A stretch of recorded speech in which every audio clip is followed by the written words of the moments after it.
อดูลูกต้นมะเขือเทศนี้ต้นนี้มีอยู่ต้นเดียวที่เป็นลูกสวยดีแต่ว่านะเหี่ยวหมดแล้ว ที่ย้ายมา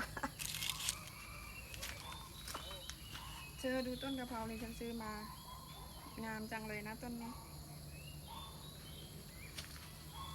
เธอแล้วมาดูกะหล่ำปีฉันดิจะห่อปีไหนก็ไม่รู้เนี่ย